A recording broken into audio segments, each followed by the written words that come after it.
आहे. आचार्य प्रमोद कृष्णम यांच्यावर आरोप आहे की हे बहुरूपी आहेत.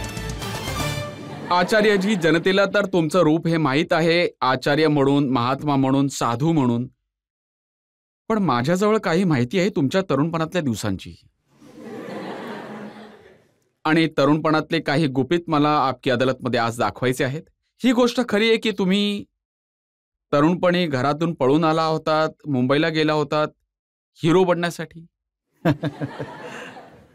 रजतजी, पहिली गोष्ट तर ही आहे की हा जो बहुरूपी शब्द आहे तो खूप सार्थक आहे. हा खूप इंटरेस्टिंग आहे आणि खूप सार करून दाखवतो. कसं? बहुरूपीचा अर्थ असतो ज्याची खूप अशी रूपं आहेत. आणि बहुरूपी सगळ्यात आधी माहिती आहे कुणाला बोललं गेलं? जेव्हा सागर मंथन झालं तेव्हा सगळ्या राक्षसांनी भगवान विष्णू यांना म्हटलं गेलं की हा वेगवेगळे रूप बदलून येतो, त्यामुळे हा आम्हाला परमेश्वर म्हणून स्वीकार नाहीये.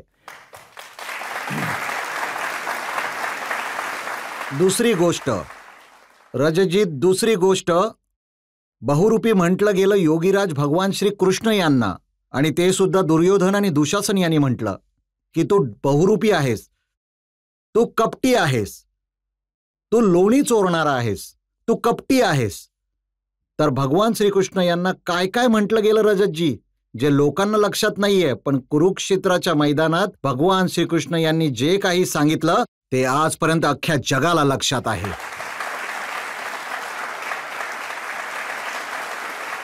प्रश्न उभे राहतात रजतजी. पण मला जगाला तुमचे ते फोटो दाखवायचे आहेत तरुणपणातले. काही फोटो आहेत माझ्याजवळ, लोकांनी ते पाहावे. तुम्ही त्यावेळेस कसे दिसत होतात?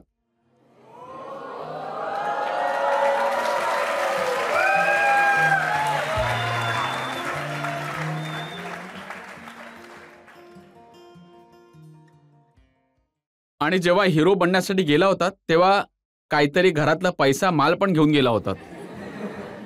मी स्वतः भावूक झालो हे सगळे फोटो बघून. मला विश्वासच बसत नाहीये की जो हा माणूस इथे बसला आहे हा तोच आहे जो तिथे दिसतो आहे. पण रजतजी, एक हमें आवारा कहना कोई बड़ा इल्जाम नहीं. एक हमें आवारा कहना कोई बड़ा इल्जाम नहीं. दुनिया वाले दिल वालों को और बहुत कुछ कहते हैं.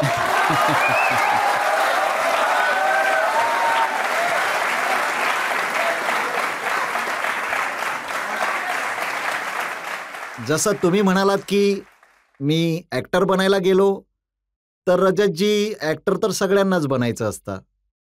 काही लोक बनतात तर काही लोक नाही बनत. ज्याला तुमच्यासारखा डायरेक्टर भेटतो तर मग तो ऍक्टर बनतोच, आणि त्याला तुमच्यासारखा डायरेक्टर नाही भेटत तो पण हे देखील खरं आहे की तुम्ही घर रिकामं करून तमाशा पाहिलात. घरातला बराच पैसा तुम्ही सिनेमांमध्ये लावला. आई मौज फकीर की दिया झोंपड़ा फूंक. आणि रजतजी, तुम्हाला आता हा आरोप आहे की हा पुरावा आहे या गोष्टीचा की मी आज फकीर नाही झालोय, लहानपणापासूनच फकीर होतो. आणि मग जेव्हा तुम्ही हिरो नाही बनू शकलात तर तुम्ही शायरी सुरू केली, सिनेमांमध्ये गाणी लिहिण्याचा प्रयत्न केलात. प्रयत्न नाही, मी लिहिलेत.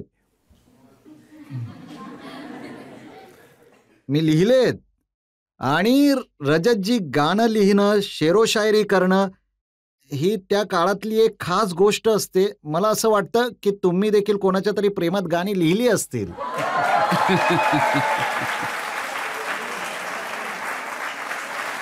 पण आज तर खटला तुमच्यावर चालू आहे ना. तुम्हाला सांगावं लागेल की कोणत्या नागिणीच्या डोलण्यावरनं तुम्ही गाणं लिहिलं होतं.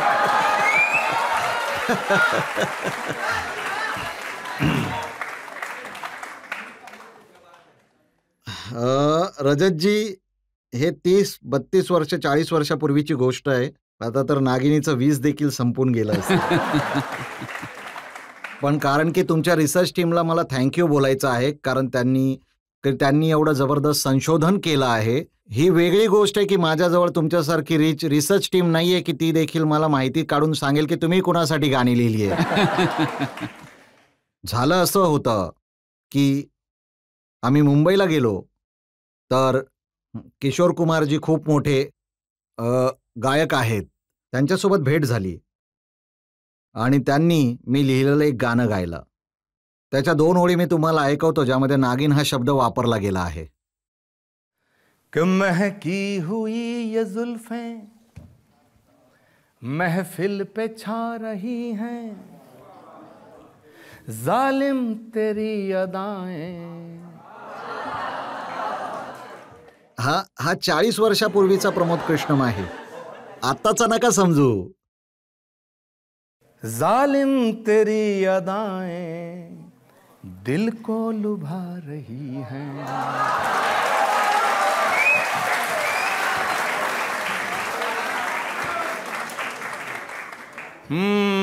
मस्तानी चाल तेरी. आता रजतजी, तुम्ही तरुणपणाच्या आधीचा जो काळ असतो ना, तो त्याची आठवण करून दिलीत. कि मस्तानी. आणि हे नक्की मला ठाऊक आहे की हा जेव्हा शो टेलिकास्ट होईल तेव्हा माझ्यावर भरपूर तीर, तलवार, बंदूक चालवल्या जातील. कि मस्तानी चाल तेरी जैसे लहरती नागन, आपास आके डसले हमसे छुड़ा न पाए.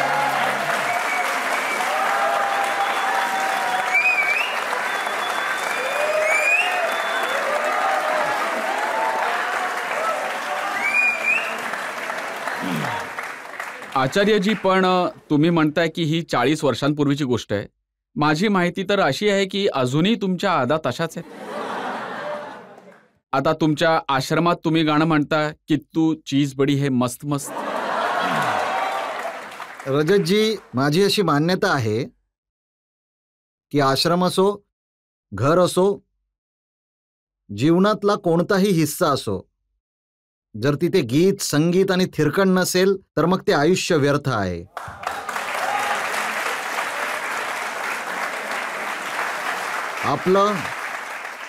आपलं सनातन, भारताची संस्कृती, भारताची सभ्यता, भारताचे संस्कार, कोण नाही नाचलं इथे? कोण नाही गायलंय? मीरा नाचली, राधा नाचली, गोपी नाचल्या, वाली नाचले, आपले तर देव सुद्धा नाचले. आणि देवादिदेव महादेव यांना नटराज म्हटलं गेलंय. रजतजी,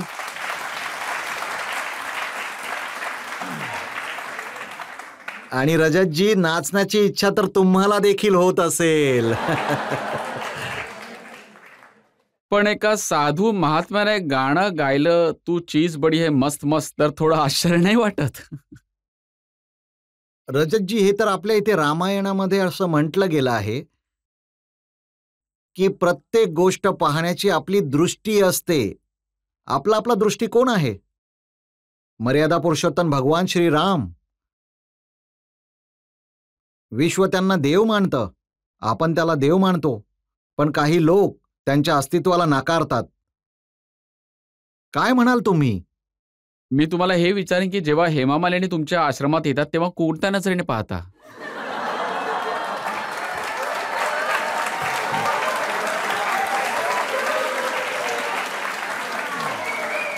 माझ्यासाठी हेमा मालिनी असो किंवा मोनिका बेदी असो, राधेमा असो किंवा आणखीन कोही, रती अग्नियत्री असो, पद्मिनी कोल्हापुरे असो, मला या सगळ्यांमध्ये देवीचं दर्शन होतं.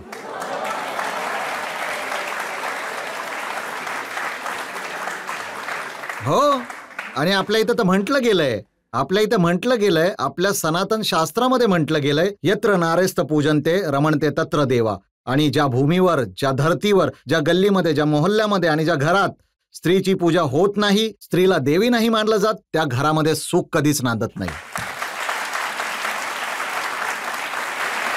आचार्यजी आणि रजतजी 10 सेकंद मला आणखीन द्या.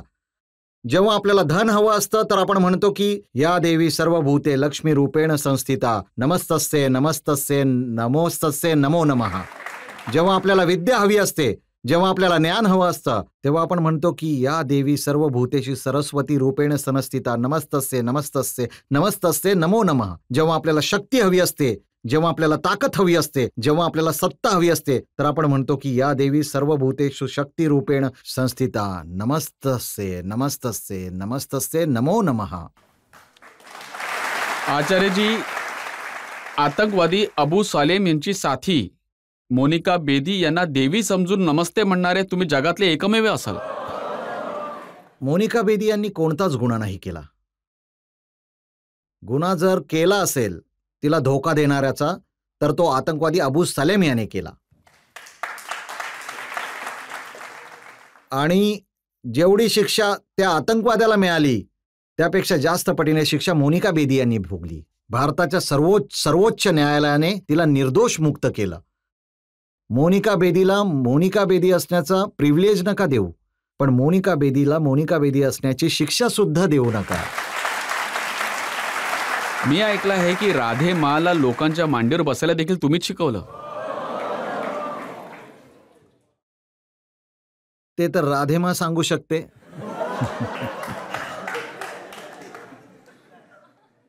आता जो प्रश्न राधेमाला विचारला गेला पाहिजे तो प्रश्न माझ्यासारख्या गरीब फकीराला विचारत आहात. तुम्ही ना इतके गरीब आहात ना इतके फकीर आहात.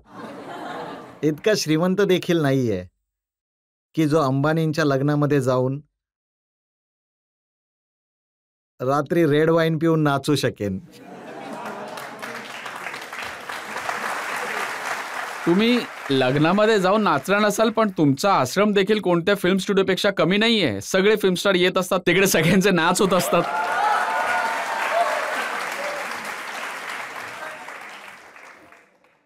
ते खूप पावन स्थान आहे, खूप पवित्र स्थळ आहे. आपल्या पुराणामध्ये लिहिलं आहे की भगवान विष्णू यांचे 10 अवतार होतील. हे धर्तीवर येऊन अधर्माचा नाश करतील, धर्माची पुनर्स्थापना करतील. भगवान राम 7वे अवतार, भगवान श्रीकृष्ण 8वे अवतार. श्री कल्की नारायणाच्या रूपामध्ये भगवान संभल नामक स्थानावर अवतार घेतील, हे आपलं पुराण सांगतं. ज्या स्थानावर भगवंत अवतरले आहेत ते धाम प्रसिद्ध झालं. तर ज्या धर्तीवर भगवंत अवतरतील ते सुद्धा धाम बनलं पाहिजे. म्हणून मी 18 वर्षापूर्वी हा संकल्प केलाय. आणि ही गोष्ट मी नाही सांगत, ज्या स्कंद पुराणामध्ये उल्लेख आहे, कल्की पुराणामध्ये उल्लेख आहे, भविष्य पुराण अग्निपुराणामध्ये उल्लेख आहे, श्रीमद भागवत मधील एक महत्वपूर्ण श्लोक आहे कि यदा चंद्रस्य सूरस्य तथा तिस्य बृहस्पति समेशन्ति एक राशो तदा भवति तत्कृतं संभल ग्राम मुखस्य ब्राह्मणस्य महात्मना भवने विष्णु यशस्य कल्की प्रादुर्भविष्यति. भगवंताचा कल्की अवतार पूर्ण अवतार संभल नामक स्थानावर अवतार घेईल, विष्णुयश नामक ब्राह्मणांच्या मध्ये अवतार घेईल. तर ज्या धर्तीवर भगवान येणार आहेत त्या धर्तीला नमन करायला, त्या धर्तीला प्रणाम करायला, त्या धर्तीवर श्रद्धेने आपलं डोकं त्या धर्तीवर टेकण्यासाठी मी तुम्हा सगळ्यांना कल्की धाममध्ये येण्यासाठी आमंत्रित करत आहे. आता यांनाच विचारा, जनतेमधून काही लोकांना कल्की धाम बद्दल काही प्रश्न विचारायचे असतील. सर, माझा प्रश्न तुम्हाला हा आहे की कल्की भगवंत यांचं इतकं भव्य मंदिर जे बनवत आहात, पण काही लोकांची अशी मान्यता आहे की ते स्वतः कल्की भगवंत आहेत आणि अवतार देखील घेऊन झाले आहेत. तर तुमचं अशा लोकांबद्दल काय मत आहे? भगवान कधी स्वतः नाही सांगत की मी परमेश्वर आहे. जो सांगत आहे की मी कल्की अवतार आहे त्याला 4 फटके लावले पाहिजेत.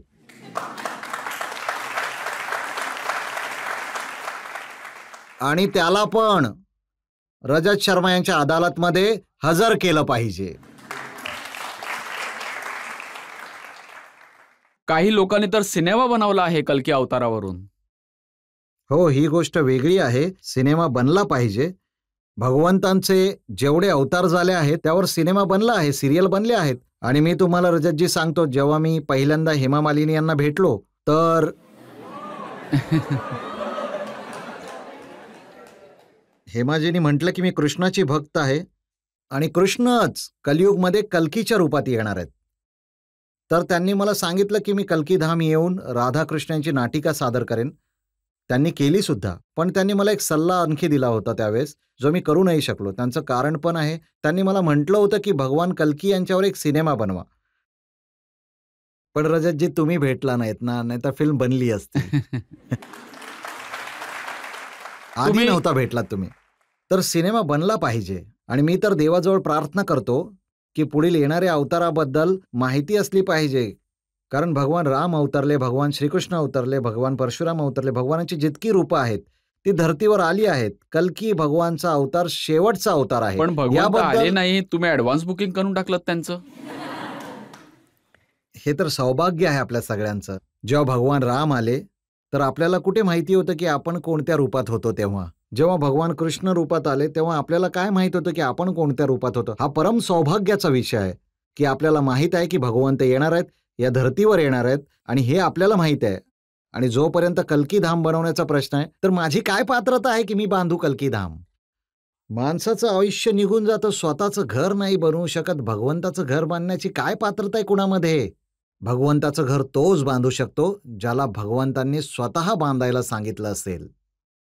आचार्यजी, सगळेच ही गोष्ट मान्य करत नाहीत. जेव्हा तुम्ही कल्की धाम बांधत होता तेव्हा अखिलेश यादवने तंबू उखडून टाकले होते तुमचे. हो, ही खरी गोष्ट आहे की 7 नोव्हेंबर 2016ला श्री कल्की धामची पायाभरणीची तयारी झाली होती. देशातले हजारो संत महात्मा तिथे उपस्थित होते. कल्की भगवंतांचे लाखो भक्त देशाच्या कोण्याकोपऱ्यातून तिथे आले होते. गर्भगृह खोदकाम चालू होतं. पण 6 नोव्हेंबर 2016च्या रात्री अखिलेश यादव यांच्या सरकारने त्यावर निर्बंध लावले आणि ते तंबू उखाडून टाकले. आणि देवाची लीला तर पहा कशी असते ती, की त्यांनी त्यांचाच तंबू उखाडून टाकला. बघा, त्यांचा कन्सर्न आणि तर 2017मध्ये त्यांचा असा तंबू उखाडला गेला आहे की आतापर्यंत बांबू नाही रोवले गेले. पण आचार्यजी, त्यांची काळजी तर योग्य होती ना. संबल एक अशी जागा आहे जिथे मोठ्या संख्येमध्ये मुस्लिम लोकसंख्या आहे आणि तिथे जर तुम्ही मंदिर बांधाल तर दंगल तर होणारच ना. ही 1947 मध्ये दंगल कोणी घडवली होती. तेव्हा तर कल्की धाम बांधलं नव्हतं. कल्की धाम बांधण्याची गोष्ट देखील नव्हती. दंगा वाद मंदिर आणि मस्जिद नाही करत रजतजी. दंगा वाद ते लोक करत असतात, ते लोक करून घेतात ज्यांच्या मनामध्ये खोट असते, ज्यांना धर्म माहीत नाहीये, जे धर्माला चुकीच्या पद्धतीने त्याचं इंटरप्रिटेशन करत असतात. धर्म जो आहे हा तर मनुष्याच्या जीवनाच्या सुरुवातीपासून ते शेवटपर्यंत धर्मापासून अलिप्त नाही होऊ शकत. पण कोणता धर्म ज्यामध्ये प्रेम, त्याग, तपस्या, क्षमा, शील, दया, करुणा, भगवंताचं काय म्हटलं गेलंय, करुणा निधान, भगवंतांना काय म्हटलं गेलंय, दीनबंधू, दयेचा सागर. जर तो दयेचा सागर आहे, जो दीनबंधू आहे, जो करुणा निधान आहे, तो द्वेषाच्या गोष्टी कशा काय शिकू शकतो, तो दंगा कसा काय करू शकतो. हे जे दंगा करणारे लोक आहेत रजतजी, हे भारतामध्ये याआधी देखील होते, आजही आहेत आणि हे नेहमीच राहतील. पण हे दंगलखोर यांचा इलाज करणारे सुद्धा आधी पण होते, आत्ताही आहेत आणि पुढे देखील राहतील. तुम्ही फारुख अब्दुल्लांना काय विचार करून बोलवलं होतं? दंगल घडवणारे की इलाज करणारे? बघा, प्रत्येक व्यक्तीमध्ये रजत शर्मा पण उपस्थित आहे, फारुख अब्दुल्ला पण उपस्थित आहे. आणि रजतजी, फारुख अब्दुल्ला साहेबांना पॉलिटिकल पॉइंट ऑफ व्ह्यूने त्यांचे खूप असे वक्तव्य आहेत ज्याच्याशी मी सहमत नाहीये. पण जेव्हा डॉक्टर फारुख अब्दुल्ला कल्की धाममध्ये आले तर त्यांनी रामाचं भजन गायलं आणि त्यांनी माझ्यासोबत बसून, त्यावेळेस जम्मू काश्मीरमध्ये खूप आतंकवाद पसरला होता. मी त्यांना म्हटलं की फारुख साहेब, हे जे नॅशनल इंटिग्रेशन, कॉमी एक्झॅक्टी, सांप्रदायिक सद्भावना या गोष्टी मंचावर होत आहेत, कृतीमध्ये होत नाहीयेत, म्हणून हे सांप्रदायिक सद्भाव येत नाहीये. तर त्यांनी मला विचारलं, आचार्यजी तुमचं काय म्हणणं आहे? तर मी त्यांना म्हटलं की कल्की धाममध्ये येऊन माझ्यासोबत बसून यज्ञ करू शकता. तर ते म्हणाले, यामध्ये काहीच वाईट नाहीये की मी बघून घेईन. तर मी म्हटलं की विचार करा, टीका होतील. तर ते म्हटलं की मी बघून घेईन, आय विल फेस. पण त्यांना हे माहीत नव्हतं की यज्ञ काय आहे. तर जे आले तर ते म्हटले की भाई आहुती द्यायची आहे. यज्ञ ब्रह्माने म्हटलं की आहुती द्यायची आहे. मग यज्ञ ब्राह्मण म्हणाले की आचार्य कृष्णमजी मंत्र वाचा. तर फारुख साहेबांना पण माहीत नव्हतं की मंत्र काय आहे. मी एक मंत्र म्हटला, ओम इंडियन मुजाहिदीनम हन फट स्वाहा. त्यांनी आहुती वाहिली. तर जो फारुख अब्दुल्ला इंडियन मुजाहिदीनाच्या विरोधात हवन करत आहेत, रामाचं भजन गात आहेत, मी त्या फारुख अब्दुल्लांना ओळखतो. सगळ्यात जास्त कॉन्ट्रोवर्सी तर हल्लीच झाली जेव्हा तुम्ही प्रधानमंत्री नरेंद्र मोदी यांना बोलवलं पायाभरणीसाठी. आणखी कोणाला बोलवणार? अरे तुम्ही काँग्रेसमध्ये होतात, तुम्ही राहुल गांधींना बोलवलं असतं, सोनिया गांधींना बोलवलं असतं. रजतजी, कपाळ बघून टीका लावला जातो.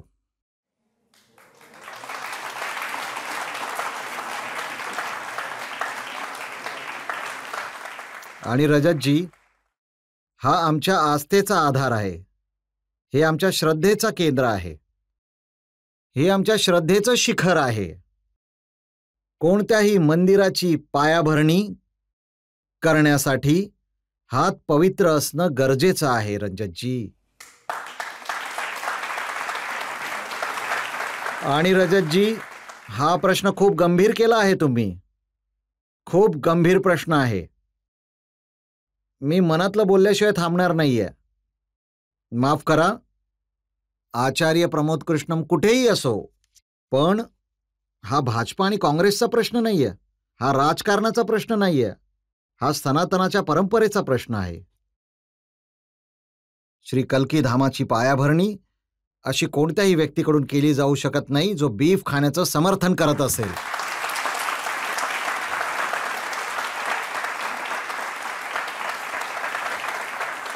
पण मला या देशामध्ये कुठल्याही राजनैतिक पक्षामध्ये नरेंद्र मोदी सारखे पवित्र हात कुणाचंही नाही वाटले ज्यांनी कल्की धामाची पायाभरणी केली जाऊ शकतो.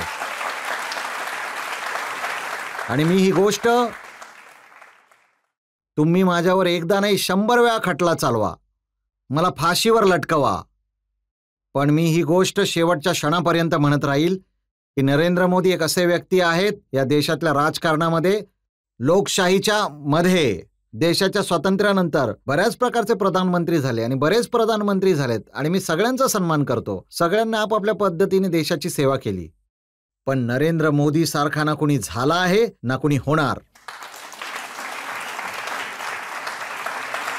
आचार्यजी, तुम्ही एका बाजूने नरेंद्र मोदींबद्दल बोलत असतात, सनातन धर्माबद्दल बोलत आहात, भगवान कल्कीबद्दल बोलत आहात. दुसरीकडून तुम्ही म्हणताय की नबी आमचे आहेत, पैगंबर साहेब आमचे आहेत, आम्ही त्यांचे आहोत. असा डबल रोल कसा चालेल? बघा रजतजी, एक गोष्ट सांगू तुम्हाला, तुम्ही खूप विद्वान पत्रकार आहात आणि मी तुमच्या त्या विद्वत्तेला प्रणाम करतो, निसंदेह प्रणाम करतो. कोणताही सूफी, संत, रसूल, पैगंबर, ऋषी, मुनी, महात्मा, त्यागी, तपस्वी, अवतार कोणत्याही एका कम्युनिटीसाठी येत नाही, कोणत्याही एकाच जातीसाठी येत नाही, कोणत्याही एकाच राज्यासाठी येत नाही, कोणत्याही एका वर्गासाठी येत नाही. आणि माफ करा, त्यांना तर देशाच्या सीमेमध्ये सुद्धा बांधलं जाऊ शकत नाही. कोणतेही सूफी, संत, महात्मा, ऋषीमुनी जेवढे पण आले आहेत धर्तीवर, पैगंबर, रसूल, जीजस जेवढे पण आले आहेत, जेवढे देव अवतरले आहेत, ते पूर्ण जगासाठी, पूर्ण विश्वासाठी आले आहेत. तर त्यांच्यावर कोणत्याही एका व्यक्तीचा हक्क नाहीये. ते जेवढे तुमचे आहेत तेवढे आमचे आहेत. आणि मी नेहमी असं म्हणतो की राम जितके हिंदूंचे आहेत तेवढेच ते मुसलमानांचे सुद्धा आहेत. आणि पैगंबर मोहम्मद जेवढे मुसलमानांचे आहेत तेवढेच आमचेही आहेत. म्हणूनच, आणि ही गोष्ट जेव्हा मी काँग्रेस सोबत होतो तेव्हा बोलायचो, आज नाही म्हणणार असं नाहीये. मी जेव्हा काँग्रेस सोबत होतो तेव्हा त्या सत्यासोबत उभा राहिलो आणि आजही मी काँग्रेस सोबत नाहीये तरी सुद्धा सत्यासोबत उभा आहे. सत्तेसोबत. सत्ता येते आणि जाते, पक्ष येतील आणि जातील, पार्ट्या येतील जातील, बिघडतील, संपतील, पण सनातन उभं राहिलं पाहिजे, हे राष्ट्र उभं राहिलं पाहिजे. जनतेमधून एक प्रश्न घेऊ शकतो? माझा तुम्हाला एक प्रश्न होता की तुमचं सोशल मीडियावर एक गाणं मी ऐकलं की नबी जितने तुम्हारे उतने हमारे. तर सर, तुम्ही आमच्यासाठी एखादं हे गाणं गाऊन दाखवा ना. ती माझ्याकडून लिहिली गेलेली एक नजमचा भाग आहे, जी मी प्रॉफेट मोहम्मद साहेबांच्या साठी लिहिली, त्यांच्या बड्डेसाठी. मला एका कार्यक्रमामध्ये इन्व्हाइट केलं गेलं होतं हैदराबादमध्ये. हैदराबादचा अर्थ ओवेसी समजून घेऊ नका.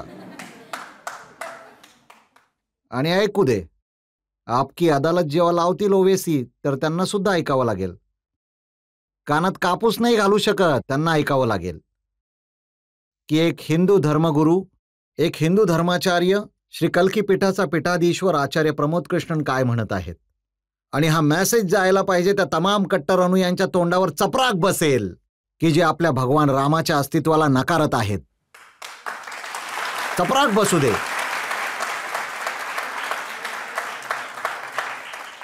कि मेरे सीने की धड़कन है, मेरी आंखों के तारे हैं, सहारा बेसहारों का खुदा के वो दुलारे हैं. आता जे मी हे लिहिलं आहे हा संदेश आहे त्या तमाम लोकांना जे असं म्हणतात की हिंदूंचा देव वेगळा आहे, मुसलमानांचा वेगळा आहे. त्यांना हा संदेश आहे. सहारा बेसहारों का खुदा के वो दुलारे हैं, समझ कर तुम फकत अपना उन्हें तकसीम ना करना, नबी जितने तुम्हारे हैं नबी उतने हमारे हैं.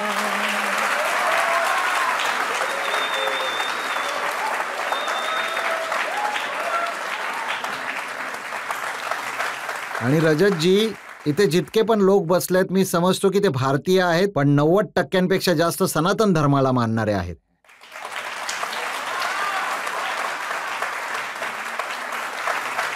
आणि रजतजी, तमाम कट्टरपंथी अनुयायांची ताकद हा शो बघतील आणि मी समजतो की त्यांच्या मनावर देखील टाळ्यांचा असर होईल की तिथे 90% हिंदू आहेत. तिथे नबींच्या कौतुकाच्या 2 वेळे प्रमोद कृष्णन यांनी गायल्या तर त्याला कौतुकाची थाप मिळाली. आणि रजतजी, हेच सनातन आहे आणि हाच भारत आहे.